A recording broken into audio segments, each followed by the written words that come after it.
This week marks 1 year since that big snowstorm impacted southern Colorado during election week. You may remember that in November of last year, multiple days of very heavy snowfall, very big impacts from this. Roads were closed, airports were closed, flights were canceled, and also schools were closed. And it was definitely the biggest impact weather event that I've had to cover in my short tenure on TV so far. And it also happened just a few weeks after I picked up the role on the morning show. And of course, especially during the morning, those impacts were very profound. So some very busy days for me that week. And I want to take a little look back at what happened, where that storm is coming from, and also how I lived through that very busy weather week. It all started on Monday when a couple of snow showers already wreaked havoc on especially the Palmer Divide. Some snow accumulations over those higher elevations meant slower traffic and impacts of the morning commute, but overall impacts were pretty limited and very localized. And in some perfect timing, election day itself was dry. The weather was pretty nice on that Tuesday, November 5th. But already during the evening hours, changes were heading our way. Our storm system was approaching and conditions were deteriorating during the evening and the overnight hours. And driving into work on Wednesday morning already was a big challenge.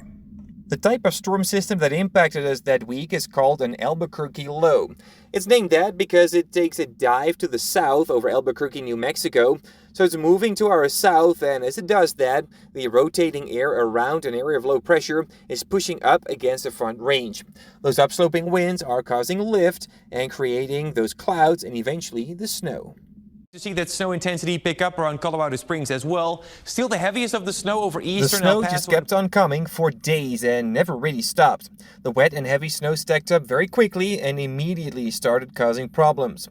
Many schools were closed and pretty much all of the roads over the eastern plains were closed as well for safety concerns. So I spent a lot of time not just talking about the snow, but also listing all those road closures.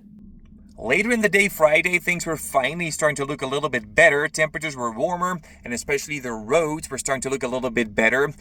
And that was good news for me. I was flying out of Colorado Springs that day to spend some weeks with family in the Netherlands. My flight was one of the only ones leaving the Colorado Springs airport that afternoon. And once things finally settled down, many locations totaled multiple feet of snow. The highest numbers were along the southern I-25 corridor. Colorado Springs saw a widespread 1 to 2 feet with more over the Palmer Divide.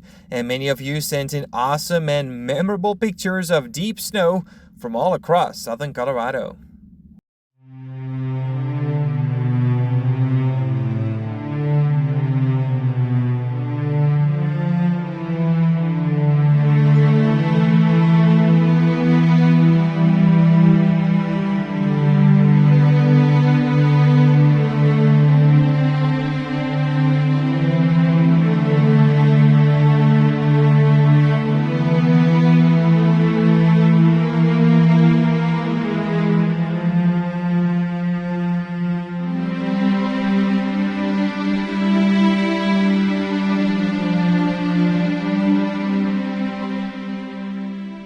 So I'm pretty sure this was the biggest weather impact event that I've had to work in my short tenure on broadcast TV so far. Of course, especially in the morning when many people are tuning in wondering, can I make it to work or not? And I basically spent 3 days saying, please don't do it. It's not worth it.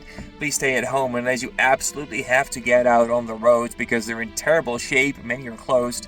So definitely very big impact, and I'm very glad that I had to work through this. It's a bit of a blur almost exactly what happened that week because it was so busy, but I'm glad that I had to work through this and that I learned a lot from it, and I'm sure that it's only making me more prepared for the upcoming winter season.